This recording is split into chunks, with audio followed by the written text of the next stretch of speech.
Hey,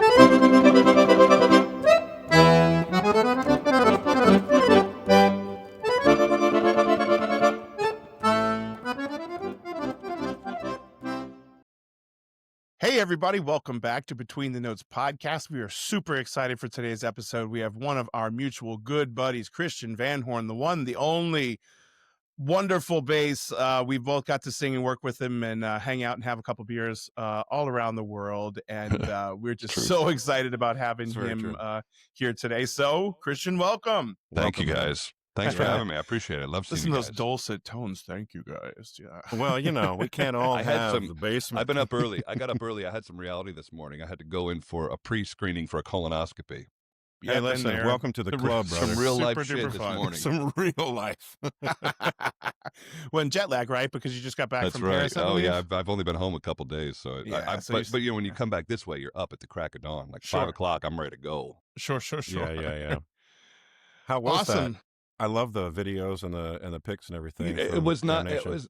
I hardly needed a consultation. I wish they had just done it so it was over. But no, I meant Damnation of Faust. Oh, well, I just want to say I'm glad that you're squeaky clean, buddy. I'm glad everything's on the up and up, or the down and out. Look, you know, when it comes like the Damnation, the score speaks for itself. So whatever you do is after that, and so. Some of it worked, some of it didn't work. We had casting issues, you know, the usual, like all the opera stuff that goes on. This one really piled up. Yeah. And so some of it was made more difficult than normally. But ultimately Berlioz wins, and I love singing it, and we had great audiences. So, you know, when things don't go perfectly, and which is often the case. Sure.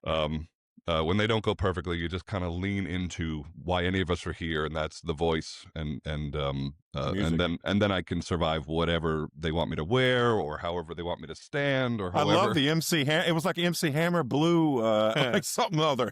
It was like an Yves Saint Laurent, you know, like catalog from the '80s. You know, it was like some high fashion. I had a big fight over a couple of hats. Like, nice. I did my best. You can't win every battle. Right. Yeah. I mean, the French love Berlioz, like the Italians love Verdi and Puccini, and I mean, you know, they love it. And we were sold out long before we even advertised. I mean, the people were ready for it. We did it in Paris a couple of years ago, staged as well, and I know what you're talking about. It's a hard thing to. It wasn't meant to be staged. It was not concert. meant to be staged. Yeah. And there was a lot of controversy and a controversial scene or two because Faust was like this Stephen Hawking's character, to the extent that they put a dancer in a motorized wheelchair and had the voice talking like, yeah, I'm dead serious. Like they went way too far. And then in the mezzo aria, Paris went way too far. Huh? Paris went way too far. Imagine. So then in the mezzo aria, they have a huge. It was all about projections. There was almost no set. You have to. You know, the whole travel scene at the end is what are you going to do? You have to project. You can't you can't. So they travel had two snails having sex during this snails. Aria. 2 snails. You wouldn't know what they were doing if the director hadn't told us. Like one mounts the other. They just kind of like slide over each other. You couldn't tell, but the audience Opera's very serious. This is very serious stuff. They booed and hissed at the dress rehearsal, and therefore they changed it. I mean, come on, well, there were a lot of booings in this show. A lot of booing. Opening night boos are really something these days. But anyway, so that's awesome. I love that. I loved hearing it too. I loved hearing the aria, and I thought you sang it so beautifully. And again, so we chatted about it. You're real sweet about it. Yeah, and it's happening more. There's going to be more Donations. I've got a production actually. There's. You know, it comes in cycles, and it's back. So we're going to do that a little bit. Awesome, man. Well, I hope I get to catch one of these days. Yeah.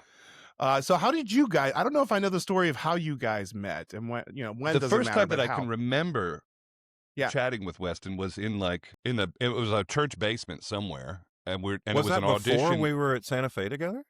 We were not at Santa Fe together. I was never a young artist in Santa Fe. Well, how were you? I remember so vividly. Okay, so I know Kelly was Kelly was there, and I went to visit her. I stayed for a couple weeks. Maybe that was okay. Maybe that I just remember. I mean, this is 20 something years ago, but I remember you being there. I spent a couple weeks there for sure. Okay. Yeah, but we had met in an it was like a competition, go Opera Index or something in a Yeah, church well, I was about to say, basement. what was that for place where we had to go down the stairs? Yeah, it was like Riverside Capo? Was it the Church or Capo something? Opera or something? I want to Oh, say well, it the was Capo Opera definitely on the east side had Da that Capo, descending staircase into the basement of a or church. like Liederkranz, where there was like some Right. odd, Yeah, they had- ritual room in the basement. Yes, where they had like this like a soldier full of armor, like down there, and you're like, what is happening right now? You go warm up and you're like, this is where the wall flips and they're Yeah, exactly. It starts to become an eyes And that wide theater shut was like the worst situation. acoustic you could imagine. Yeah. Yes, Yeah. yeah. But we yeah, were, no, remember we were running around chasing $500. Like you're Sure. trying to survive, and 100%. those competitions would throw you a couple $100. We'd do anything to get it. Yeah. Oh yeah. I Round remember after being in round the- after round. Yeah. I Did you remember win them being all, in Brian? Brian, you strike What's that, me brother? like you just won them all, right? Well, eventually I did. Yeah. Thank you. But I didn't at first. So like the first round of doing them was when I was still finishing up at Loyola. Well, I had finished Loyola. And then I would fly up from New Orleans to do these competitions like George London. I mean, Nora Yeah. London and Al Hubei asked me, please come. And then I didn't Hubei, even make it to the boy, he final. had my Alfred number. Hubei. Oh my God, what a gentleman. That guy had my number. If he was on the panel, I did not go through. Oh, really? Oh yeah. We definitely Wow. went through that time. He was no because- fan of mine. Yeah, we definitely went through that time where they were like they heard me at the Met finals in 2000, and they were like, "You got robbed." Blah blah blah blah blah. 2 You years didn't win? later, When you No, were I- like 19? I was a finalist. Wow. Or a finalist. I can't believe that. See, That's but fine. this is Whatever. actually a great thing for people to hear. Of course. Yeah, yeah. Them's the breaks. Sometimes you don't win. Right. Totally. I mean, I had no place doing that competition. I mean, even my teachers at the time, none of us thought I was going to get that far. We thought I was going to get $500, and then I was going to be like, Right. "Great, that's going to help pay for a summer program or something." I No one won it asked when I me. was 22, but I was hardly the most polished singer. Not even close. Well, that's the thing about the Met competition is that, I stupidly waited until I was 30 to even try. You're an old And man. they're by like, then. they're like, you've won everything. You're already having a career. Yeah, I was like an old man. There is that too. Yeah. Yeah, it's It such a weird only thing. felt good to win, and losing hurt way more than winning felt good. Oh, yeah, and so it was absolutely. like you just had to be completely indifferent and try not to take it personal, because I won a lot. In 1 year, I won them all, and then I never won another one again. And, Yeah. and so Right. you're like, my term, I'm not doing these anymore. Like And just like you said, right? A lot of times those New York competitions are judged by a lot of the same people. same Yeah, it's people. It's like I Lenore Rosenberg and Galetha Nichols. Yeah, and absolutely. It Al was the Hubei same crew over and- and over again. I'm telling you, if Hubei was on the panel, He I was didn't gonna make it past the first round. And torpedo when you'd you, go yeah. and talk to them, he was just like straight rude to me. I know wow. he's gone and God bless and all that, but he Yeah, was yeah, a yeah. prick. But he was a tenor fan. I know that for sure. They wanted you to bleed, and Yeah. young basses don't have anything that bleeds. It was all low and slow. And then the movie star James Valenti would come in and fall to Right. his knees, and they'd give him all the money. right. And Fabiano, same kind of thing, right? Costello a little bit, but Fabiano. I was a Al little Hubei- bit before you guys. Yeah, Weston and I were before. I never dealt with Fabiano, but I dealt with Valenti and Right. Oh, yeah. And Right. Angela. Well, wait, no, was it Angela Meade that was winning? Yeah, I can't of course, remember who the Angela. of soprano course. was. Angela Well, won I know everything. she did, but I was trying to remember. And Eileen was definitely in there. But with that us, was and- that was a little bit after me. I was by 2003. I didn't do them anymore, and Yeah, I think that's okay. when that crew came up. Yeah, my time was like, so me and Fabiano and Angela Meade all started AVA in 2005. We were all in the same class. It was what a Okay. killer. I mean, and you could name 8 more singers in there that are absolute killers. Oh, But yeah, at the same 100%. time, Eileen and James were there. Our Costello first was year. in there. Costello was Latonia there. Moore was in there. Latanya finished right before I started. Those AVA kids, we'd get to an audition, and the AVA kids were. Do you remember? It wasn't just a chip on their shoulder. They had real confidence. It wasn't Yeah. fake. They No, had. right. They came in, and it was like, which one of us is going to win? Exactly, You know, exactly. it was really I- something. I remember with the Leach Albanese Puccini Foundation competition, I felt like it was like some type of like yellow brick road from AVA to the winners. I was just like, how do you guys come?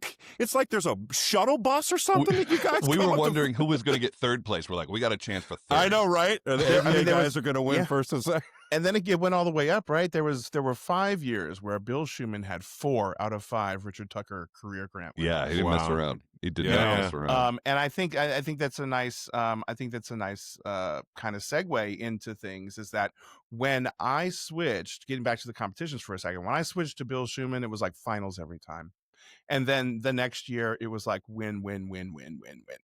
Yeah, one time, because Angela and I did a number of competitions together, and usually Angelo has the record, right? She's got the money record. She does, but I Yeah. beat her at the Zachary's Oof. in Los Angeles, so that's my Did she one. not show like up, or- Angela, I always when she gives me a look, I'm like, remember to Los Angeles, okay? No, but I It's love all those amazing. guys, and it was a great time. It was a real pressure cooker, and I think the confidence we earned it having to put to get through those music rehearsals with the maestro there. That's what I understood later. I've talked to a lot of AVA Sure. guys on the podcast, and I Sure. was just like, where did the confidence come from? Where did that? Because I didn't have that. We knew that we were in the club and that we had a chance, but when the AVA folks rolled in, they had a confidence that we did not have, and it didn't seem fake. Right. And I remember Costello telling me, he said, there was such a friendly competition between us. Everybody was vying for Right. the spot hard already. So it felt like, he goes, it felt like we were already kind of in the business. It wasn't necessarily like safe space school. It was like Right. best man wins hard right now. Oh, So yeah. And we you get guys had already, reviewed by the Philly Inquirer. experienced that. Yeah, and we get reviewed by the Philly Inquirer. I mean, I told a story back here doing Der Freischütz there, which is, again, something I never ever sang after, but I was the only guy who could kind of Right. get through it. And somebody was like, oh, Brian Emails, handled the high flying testator with no problem, but in the forging scene, with the bass, and the bass, Samael, I think is it, sends the pigs off the cliff, and they all jump off for him showing off his power so they can forge these magic bullets. The Inquirer, who will remain nameless, the guy who wrote for the Inquirer, said that Brian Emails' low voice followed the pigs off the cliff. Say his name. Fuck him. David Stearns or something like that. Exactly. Yeah, something like that. Nobody. And then, after the Troyan at the Met, he was the first one to pretend like he never wrote a bad article about me, and was like, Brian Emails saved the day with exactly for 5.5 Of hours. course. I couldn't Now he's believe your my- biggest fan. Of whatever. course. But anyway, so Christian, I feel like we met when Lucas and I came that year to audition for Ryan Opera Center. Did we meet at that time? Well, we would have, sure. Yeah. I think that's what. So now, you auditioned in that, what was it, 2004? something like that. Yeah, right before Yeah. the AVA time, Hmm. which was 2005. And I remember Lucas because he was partying. Like he we were won. supposed- Remember, he won a bike or something at a That's right. karaoke competition. He won the karaoke competition. He didn't get in the Young Artist program, but he won the karaoke competition. He won the which I think karaoke, he was and he got a equally free bike. excited about. Yeah, and I think he sold that bike because, of course, how do you get it home? So I think he put it up, somewhere Craigslist Marketplace and made $200 that's on whatever. Lucas in a nutshell. back Amazing. then. So Exactly. it's totally. But then of course we were got hired to sing this Saira, which is a Roger Waters opera, and so we That's kind of right. did the condensed version. I think Paul Groves and Bryn Terfel and those guys, That's right. Did They it- had recorded it. they recorded it. Yeah. But it's pretty long. It's like a 2 CD thing back when Well, CDs it's were a like thing. it's the French Revolution in 2 hours, which is Right. which has already been Impressive. done. When they called it Les Mis, Right. and Maybe so on the Broadway in the West End, but it didn't quite land the way they had hoped, but we got to fly near rock and roll for a minute, which was really amazing. yeah, I mean, absolutely. Like the crowds when did you do the one in Nashville too, Christian? No, I only did the one in Sweden. Sweden.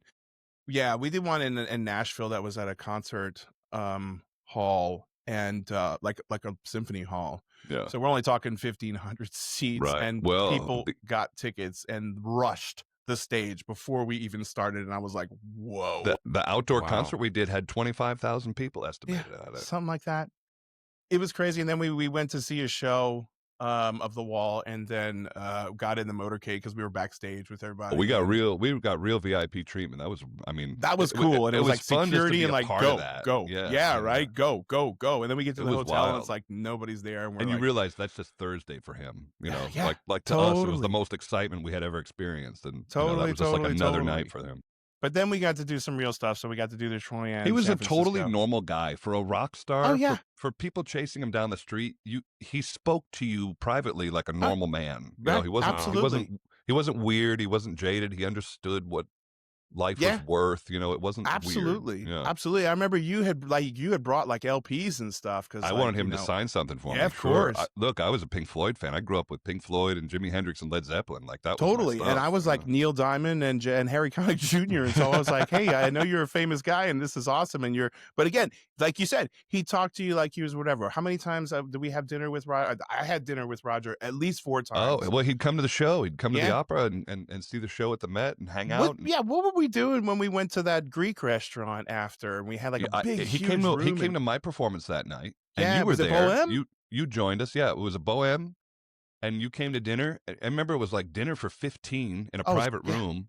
Yeah, because Irene knows that that chef because she's like a Bobby Flay of Greece, right? It was a great dinner. I remember it was an incredible dinner. Oh my God, yeah. And so Jeffrey got, kind of took that contact and kind of massaged it as he would do, and was able to get us in and do this.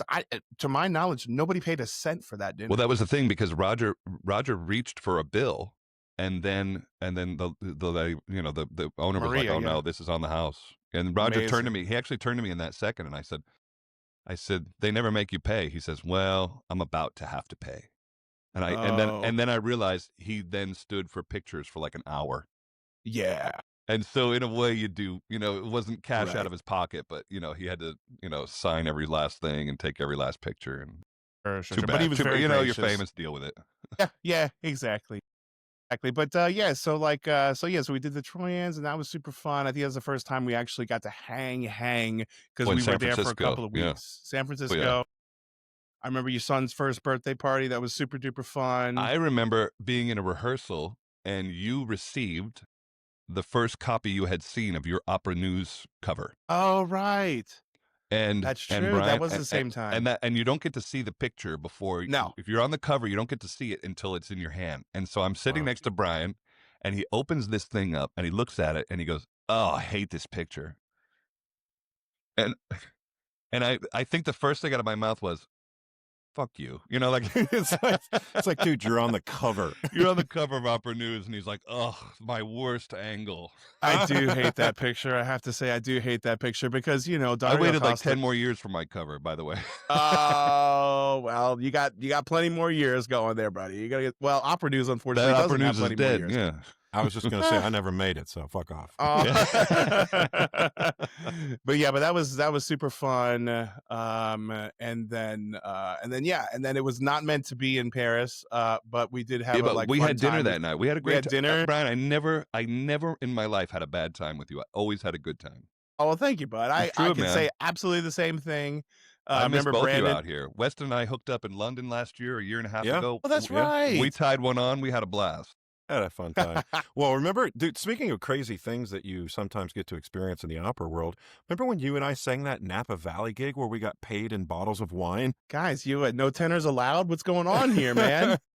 I don't remember a whole lot of that weekend because we were drinking from 10 a.m. until whenever we passed out. We were supposed to be singing, but I don't remember singing. Do you remember singing? I remember singing random things along the way. Like we'd be at some amazing winery and people would, we'd sing Some Enchanted Evening. Or we'd go hit the piano, but we were dropping text. Like we didn't know what we were doing. Oh, my God. Oh, yeah. I remember having to sing with Jason Collins.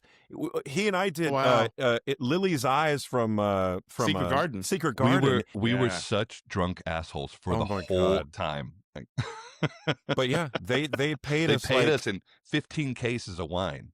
Yeah, and we're talking like Silver Oak, Frog's Leap, high-end wine. Yeah, unbelievable.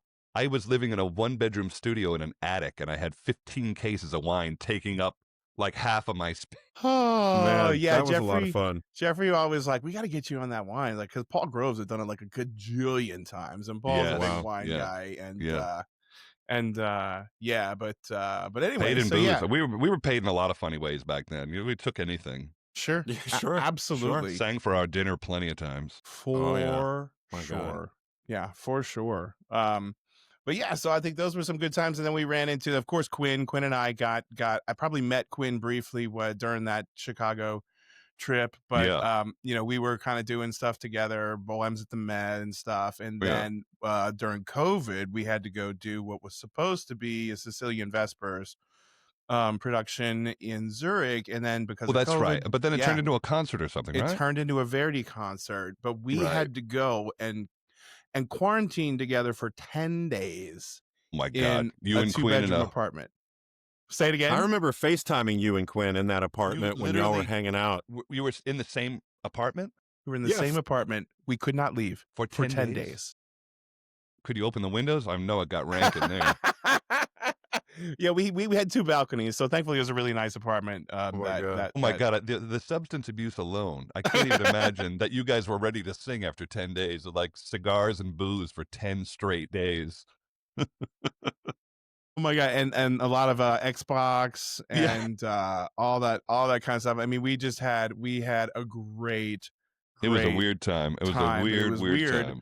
But yeah, he literally had a buddy in the chorus who would deliver us groceries, and we just give him Amazing. the You don't even have cash. to leave. You're just being brought food. We were so afraid. The opera was like, if you are caught outside of your apartment, you will be sent home. So we're like, Wow. Yeah. stepping outside of the apartment to go, to the grocery or to get a cup of coffee that's, decent could cost us 50 grand or 80 grand My or whatever God. it was at the Yeah, time. right, You know what I right. mean? It's like, well, we're just not going to take that chance. Yeah, no Costello kidding. and I were Um, Costello and I were in Paris, and there was a 5:00 curfew, and Wow. and we had paperwork that said we could be out past 5 because we were in the arts, or they Uh-huh. considered it entertainment. And more than Right. once, the police were patrolling Paris, and there were no Yeah. tourists. And so me and Costello, we're ducking into alleys as we see like the blue lights go by because we just My didn't want to God. get hassled, like. Sure, of course.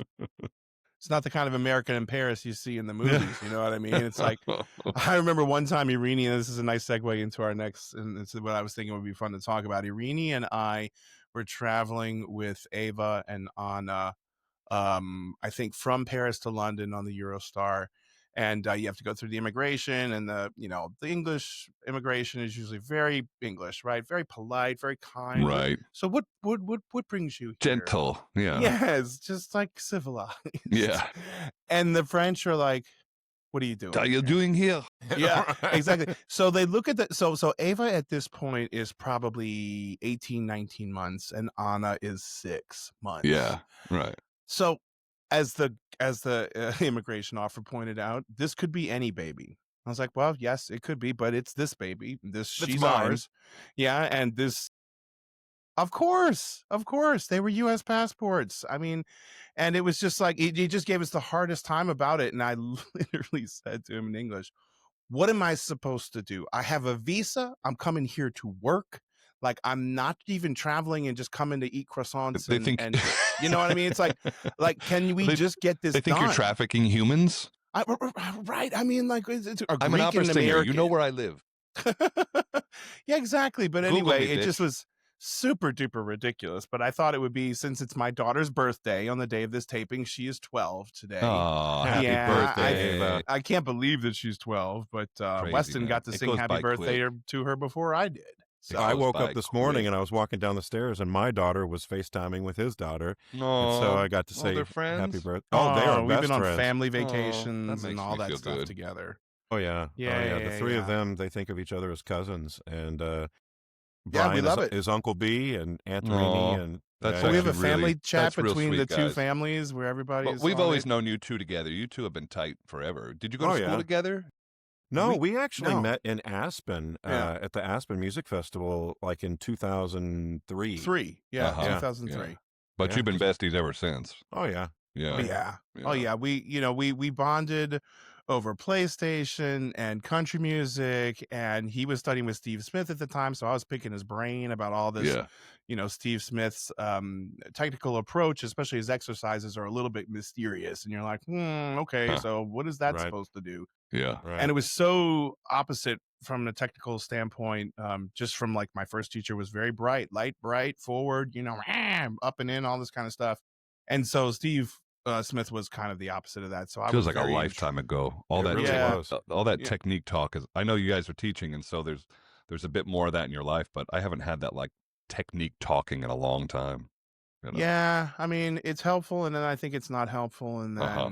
then My teacher, he didn't speak technically, and that was good because I don't think my yeah, brain could handle it. But you know, This yeah, is Richard. Yeah. Richard Cross, we spoke in visuals, and he let breathe and sing. That was really kind of the crux of it. If the yeah, foundation was strong, what came out top should be natural, and right. we didn't mess around with think about 45 different things before you make one noise. We didn't Well, really get right, involved in and that. then that's what happened to me when I got to Bill Schumann. Overthinking everything. Was I was so tied in knots. He was like, "Please, just take a breath and sing the phrase. Your Yeah, instincts are breathe and good." sing. Make it sound pretty. Yeah, I forgot that you were a Yale guy, right? Yeah. Yeah. Yeah, that's how you and Kelly met. Yeah, we met at Yale. Yep. That's awesome. Well, Yale is close to our heart because Irene is kind of like prize people from Loyola. Uh-huh. Julia Ernst went to Yale, and she's now finishing her second year there. Oh, She's yeah. decided to stay a third year there, and she's really kind of doing it. It was great. There was only 15 singers, and so Right. there was no place to hide. Right. You were going to get better, and I was a baby. Everybody in there was much older than I was, and I was 21 when I got there. I turned 21 when I got there, and Right. and I when you're at the bottom, you work harder. Sure. Sure, And if you were the best one there, you didn't work that hard, and that was I was always in a situation where I needed to catch up. Yeah. And I think that served me. I really needed to catch up, and I had the raw material, but I was not a polished musician, singer Right. at all. Right. And it would be studio class, and I'd make sure to go first just to do it, like just Mhm. sing every chance you got. Yeah. I remember when I Yeah. got into the Juilliard Opera Center, I was the only incoming student that hadn't already been there. And I felt the Yeah. same way. I was Oh, like, yeah. I don't even know where to go. Where do I go? And Where's the all these other bathroom? people had already been doing their masters and their other things. And so I was just like, it is that feeling of like, oh God, I better catch up because it seems like everybody else And I'm knows. sure JOC was a fishbowl. I mean, Dude. you're sharing property line with the Met. Oh yeah, When and I'm in New coaches. York- I mean, it was When I'm in New York, everybody. I coach with John Arita at Juilliard. Yeah. The singers see me walking down the hallway. I'm sure it's an odd the same thing. feeling. We would see James Levine come into the hallways all the time. We'd see people, that It's like Perlman rolling around the hallways. You're like, exactly. This is a No, I'm heavy-duty not kidding. place. It's Yeah. it was absolutely that experience, and you just felt like, well, it's an imposter syndrome initially. You're like, what the hell Right. am I doing here? Right. They're going to This is find out. ridic- They're going to find out that I'm terrible. I have that feeling every performance I've ever had. I'm like, they're gonna know that I'm full of shit. Yeah, right. Yeah, Well, y'all ever see that video that's been going around with Itzhak Perlman singing The Jailer when Pavarotti was singing? Oh yeah. And it's so amazing. so good. I And love he does that. it. He He does it. totally does. Yeah, It's yeah. totally convincing. You could but, get paid for that for sure. Yeah. Yeah, I remember when I did the Met competitions, getting back to that for a second in 2000, I was like, I don't deserve to be here. Listen to these people. I was sitting in the tenor dressing room, which I didn't know. 2000 is early. That's Yeah. early for Yeah, us. I was 20, I think. Mine was 2003. Yeah. And I was sitting in the tenor dressing room and I was listening to people over the monitor because I didn't know how to turn it off at the time. And I was just thinking, damn, these people are awesome. Like, I can't sing high and soft, period. I can sing high and loud, but I can't sing high and soft. My audition was very unsubtle. Yeah. And Unsubtle. I think that served me. I mean, it's a big space. They were looking for Sure. a big voice, and I think Yeah, I yeah, filled it. Even if it wasn't refined, it was big, and I think I won on potential. Yeah. Well, I think that's what yeah. that competition is, maybe more than any of the other Yeah. ones. They want to hear what the potential could be. Because I didn't have a contract at the Met for 10 more years after I won that. Wow. Yeah. Like there was an earning it process. I think I won on potential. Yeah. Sure. Yeah. Yeah, I think I did 4 auditions at sea level before I got onto the stage audition, Is that right? which again was just because Jeffrey probably called in a favor to Peter Gelb and said, Look, "Listen, give if him you guys something." if you guys are thinking about doing Guillaume Tell, you got to hear him in the space." And so I sang that, and I sang La Donna Mobile, which was ironic because that was one of the pieces I used for the competition, 10, 11 years before that. And that was Wow. kind of a Yeah, I mean, it had been 10, 11 years since I've been practically backstage. Isn't that Certainly. wild? I mean, other than those couple of auditions in Sea Level for Jonathan Friend, who just he was he was my Al Hubei, right? He had no time for me. Really? And I just See, knew it. he was And always friendly to me without being in a rush. He always like checked in and was very, very kind to me, but not going to give me something I didn't earn. Sure. No, absolutely. And I respect his opinion. You know, I mean, quite frankly, knowing how I sang at the time, I tend to agree with him. Yeah. When you hit, man, you hit big though. Yeah, and I think at that point, you know, he kind of was like, well, you know, I'm trying to think of somebody who hit bigger than you did. There's not too many.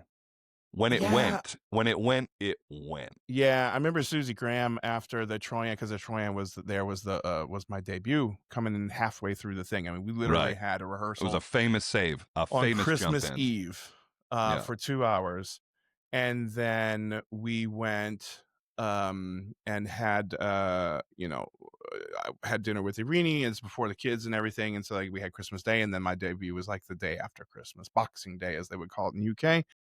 And yeah, so she brought me a bottle of Veuve Clicquot, and she said, I haven't seen a debut like that maybe ever. I don't envy it. You know, like the pressure cooker that is terrifying. And then, you know, I mean, I've talked about this in previous episodes, kind of like it, but like what really was a downfall for me, besides some technical kind of like kinks in the armor, which eventually became cracks and dents and then open wounds, it was certainly living up to what people expected. I remember, buddy, I remember watching it and just being like, because you weren't the first that happened to, and you weren't the last, and it usually led to a hard time. The people that were anointed very often didn't have a chance to grow properly. They were just assumed that they could do everything right now. Especially in that rep, right? Because I was kind of showing that I could do. The rep is like for a guy 10 years older than you were at the time. Yeah. And some of that rep is written for people that don't exist. Superhuman. I was just going to say, it's like Ine is written for a guy that basically doesn't exist. You know, right? And it was written to be done over 2 nights, not all in one go. Right. Wow. And the hard part is in the second half. Right, exactly. I mean, the fourth act with the duet with you know, where we were all on stage, and the duet with Dido, and then the intermission. I'll tell you, buddy, it was some of the most exciting singing I ever heard was being near you when you would lock in. I mean, it was absolutely thrilling. Your students should know exactly who you are and what you did. They don't. Don't worry, they don't. But it's fine. I've been very lucky to be screamed in the face by a couple of heavy-hitting tenors, and you and Jonas Kaufman gave me these moments of like, I'll never forget what that felt like, to just be like bowled over with that kind of like wall of ringing sound that just like, oh my God, this is idyllic. This is what I wanted. This is why I got into this. Christian, you take Venmo, buddy? That was the truth. Look, you know, like it's when you hit, it was gigantic. And I don't know anybody, I wouldn't have handled it well at all. My success came slow and took 20 years. Yours took, you went from nobody to everybody in a minute. Yeah. And it was like, I mean, literally, it was about, let's see how this goes. It was about 6 months. I mean, because I went on for Kaufman in Troyan and London, and that was when it hit big over there. And had that success not happened, the Met wouldn't have happened. And that was only. And you were like a nice man that everybody liked. You weren't a tenor. You weren't trouble. Right. You know what I mean? Like you didn't have demands. Everybody was a friend to you. Everybody liked to have you around. It was a home run for.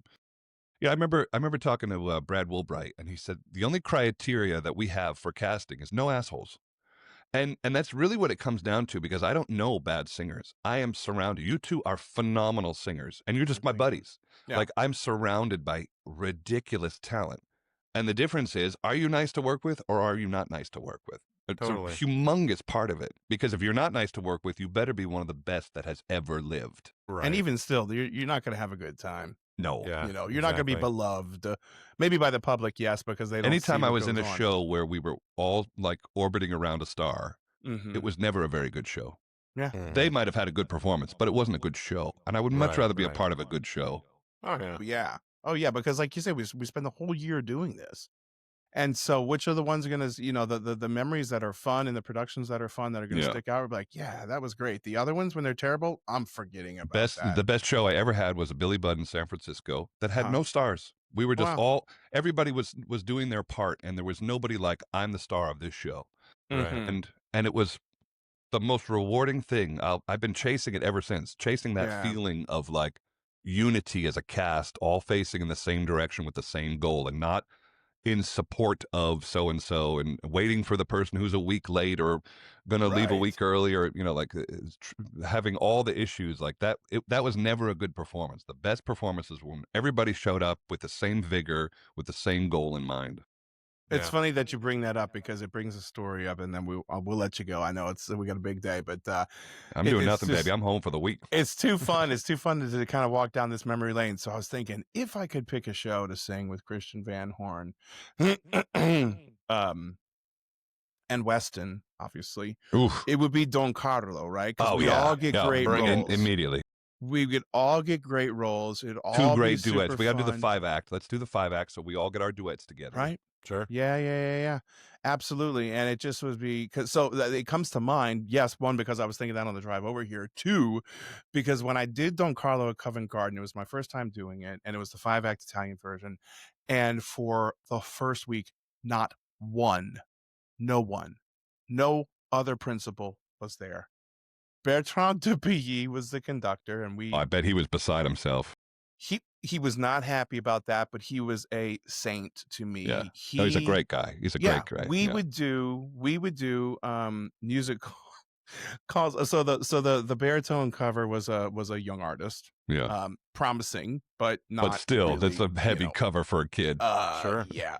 Yeah. The soprano we ended up losing, and then they brought in another soprano. And then she's the one who kind of infamously canceled at 10 a.m. for a 1 o'clock show. Wow. On a bank holiday in the UK. No one could cover it. Best show is always backstage. Wait, isn't that the one where they had to like basically do a highlights version? Yes. Where they cut... So we did for Covent Garden, and my parents were there. They had flown over to see this performance. Of course. And it was, you were dropping a fee getting people there. Right. It was like the Brian Email Don Carlo show, because not bad. They did act for it. They did the act 1 part where you sing the aria and you do all that. They cut the duet with the soprano because there was no soprano. We went straight in. It's more like the 4-act version, right? We went straight into the baritone scene, with the ghost, and then the Dio can and all that stuff. And then we did, I think Emily sang her thing. And then we got to the auto da fe scene, and they put the assistant director in the dress. Thankfully it was a woman, but whatever, it doesn't even matter these days anymore. But they put her in the dress of the soprano and had her walk the thing, and nobody sang her lines. And it was like, it was me and Christophe Pohl, who was the baritone. It was supposed to be Tezier, but again, when he heard that the Stoyanova was canceling, he wanted no part of it. Yeah. I think he was going through some health stuff at the time too. I think it's more complicated than that, but anyway, it would have been it would have been a killer thing. Ildar was singing the king, and Pata Bouchelades was the Inquisitor. Was the Inquisitor. I mean, legendary stuff. Legend. Right? Like that guy's a legend. And anytime he sang, the hair on the back of my neck would go up. It was like an animal. It sounded like a lion roaring. Bill Schumann comes to me in my dressing room and was like, "Do you know who that is?" I was like, "Yeah, Patha." She's like, "No, but do you know who he is?" Yeah, I know. Do you know who that is? No, not really. It just you should. I shared a dressing room with the guy, and I saw who he was because there were 400 things for him to autograph, and I had no things to autograph. That's amazing. That is amazing. But yeah, it was super duper fun. But anyway, in my dream, Don if Carlo, I ever that would be amazing for the make three it of back, us. maybe we could just do a Christian, Brian, Weston, and we'll find a soprano. Absolutely, I'm in. And just do a night around a piano with a couple of cases of wine. That would be amazing. that would be amazing. Incredible, dude. Be just for us, no critics, just for us, for old times. Brian, a video of that would do very well. Sure. That would make the rounds. Well, Brian, you get to go home today, right? I go home tomorrow. To celebrate your daughter's birthday, Christian. Yeah, and then Thanksgiving and I'm home all that this kind week. of jazz. Yeah, I'll be in New York on Sunday. Oh, sweet. I'm sure your family enjoys having you back. Yeah. It's getting harder, you know. It's I not know, an of easy thing. course. It gets harder every year. It's yeah, and tricky to balance that yeah. home, family, work life. There is no balance. The balance is Right. off. It's not I know. tricky. It's impossible, and the I mean, family suffers. our wives are heroes, superheroes. Superheroes. You know. I know I'm looking at two guys that married way out of their class, Yeah, Well, that's true. 100%. and I That know is that totally that's true true. for me. That is totally true, as did you. But yeah, I mean, Irini is, carrying like a job and a half. Yeah. She's just finished her master's in vocal pedagogy, Wow. and she's single parenting two adolescent girls. I mean, I don't know what to say. This is a tough gig. Have they considered moving up to Indiana? Yeah, we're gonna try. I mean, that's the plan, right? That was the whole plan in taking this job. It's just that I think until things are really settled here, we're not selling a house and buying something up I got here. you. When Yeah, right. my whole family is in New Orleans, she kind of is a big, if not half, because she straddles the voice department, but also the opera department, right? So Mhm. she does all three diction classes: the Italian, French, and German. So she can't. You can't go. Yeah. She stages the opera scene. She stages the operas, and she has 14 students. Yeah. Oh So my God. if she were to leave that, It's a there's no disaster. one person that would be able to replace her. Yeah. Right. And of I don't course. think they they have have to the do money. a national search and Considering what figure they're out. paying her, I know they don't have the money to pay two people to do what Right. she's doing. But she's a champ, and I can't wait to see them all and have Thanksgiving together. I mean, just one thing I was going to Yeah. say was that, like, I kind of my heart left singing when I was doing Live Rep in Munich. And it was a new production, so 7 weeks of rehearsal. And by week 6, the only time I got to talk to the girls, and they're 3 and 4 at this It's time, hard, man. It's hard. was from 7 to 7:15 in the morning for them. And they're like, bored with it, And I mean, they're eating breakfast. They're on their iPads. Irini's trying to get them dressed to get to preschool. and they're like, look at stuff like daddy, this. look at daddy. You're like, And she's like, they Kelly just don't was so give. They good about just trying to make him sit yeah. there, but they don't Right. want to, And after 6 weeks, I was just like, this is not what I signed up. I love singing, and I love a lot of this. Was that the breaking point for you? Yeah, That really definitely was it. You were just like, you know what? This is not worth it. Yep. Yeah. And it was, and I was at that point that I think my voice just decided to give out, because that time I had been hanging on for a little while. I wonder Yeah. if those things are more connected than you think. It wasn't just Of course they are. Yeah. like Oh my it's God. not self-sabotage, but it's your body letting you know you're not in the right place. Well, it's kind of like Yeah. that thing when you like have a hard couple of weeks and you just kind of push through it, and then if you get through it, you go to vacation, for 2 Yeah. weeks, and then the first day after you're like, You I'm get sick. sick. I'm sick. Oh yeah. Oh, Exactly. guaranteed. I think it's that kind of a thing. And then I sang the first show, and I mean, it's so stupid to say, right? If it was a normal show, I'd have been fine. I would say Yeah. the first 3 hours were great, and then the last 7 weeks of rehearsal is a nightmare, by the way. A yeah, nightmare. exactly. And it was such a weird 10 to 1, 5 to 8 kind of thing that they do in your Germany days are sometimes. ruined. Yeah, because they would leave the afternoon so you could go do things, but you didn't do anything. You had to sing in the course. evening. Exactly, especially on Sitzprobe days where you just get up and get your Yeah. voice ready to sing at 10, and then do anything but go to like grab a beer and a pork knuckle. You know what I mean? Just because you've got 3 hours to kill, and where Yeah. I was staying wasn't super convenient. Right, so, right. To go home, exactly. Yeah. So I And ended then up it's doing things like winter, going, and the Munich cloud is like over the house, and you're just like, I know exactly what you're going through. I don't like I don't like to do new productions, and if I do a new production, I can't do 6 or 7 weeks of rehearsal. Like, you're just going to have to deal with me being a little late, or go do it with somebody else, and I'll do it when it comes back next year. I don't. for sure. I'm not a big. sure. I don't feel like I want to keep doing new productions in Europe. Yeah, It's too no, much. no. New production in America's fine. 4 weeks. It's Yeah, enough. yeah. Yeah. Well, And I I think think this is good yeah. for young singers to hear about, because, Sure. so often these things, you don't learn about them until you're into them, and you're like, oh, wait, I didn't realize that was going to Nobody- equal that. Nobody tells you this. I wish we had this resource, because the only thing we were all just desperate to have a career, but we didn't really Sure. know what that meant. And then Of I remember course. one of the first things I ever did was go sing in Seattle with the symphony, like some Bach cantatas, as if I had any business doing this. And so it was like 2 days of rehearsal, a performance, and then like a week off and another performance. And I didn't have enough money to fly away, so I stayed in the hotel in Seattle, and it was a Right. really nice hotel. Yeah. Right. But that was the most depressing 6 days I can even think of, because sightseeing by yourself is lame. Right. And Totally. and unless you start falling into all the road traps that can lead to your ruin, it's kind of the life of a priest, and it's not so. You're just like, what am I doing here? Right. Nobody I love is here. I'm not Right. producing anything, doing anything. I'm just existing until Waiting. the next performance. Right. Trust me. It's a lot of sit around and exactly. wait, Yeah. I mean, and that's a thing that people need to be aware of. I mean, this is the very reason Weston and I decided to do this podcast. I mean, yes, is it Let gonna them know. help? Let them know the reality. That's my Yeah. podcast. It's the same thing. Yeah. I make sure to say the truth. And Because sometimes we the didn't truth know any is opera singers. the when bathroom's too small. You know, Yeah, like yeah. there's a lot of weird truth out here. Yeah. We didn't know any opera singers when we were like going through school and stuff. The closest we knew would be our voice teacher at the time, and Yeah, you know, who had retired right. 25 years earlier. Right, Sure. like for my voice teacher, he absolutely had retired, you know, probably 15 years earlier, and had his whole career at as a fest singer Right. in Germany. Fairly stable. It could be had a another life planet. and- yeah, right. You know, right. from my what- teacher, from- same thing. yeah. 16 Right. years as a fest singer. Like Same. it was kind of a solid life, you know. Well, I think that's what people coming up in the 70s and 80s, that was the thing, especially for American singers.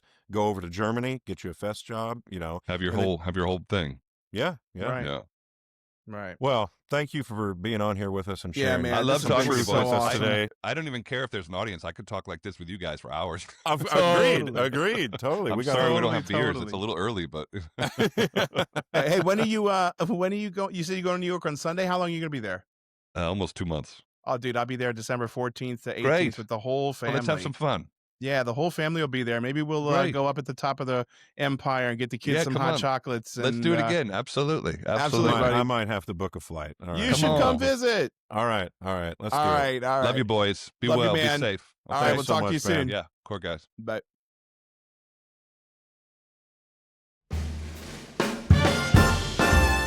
Thanks for joining us on Between the Notes. Make sure you hit that subscribe button. And join us next week for more behind the scenes stories, laughs, and operatic gold coming your way.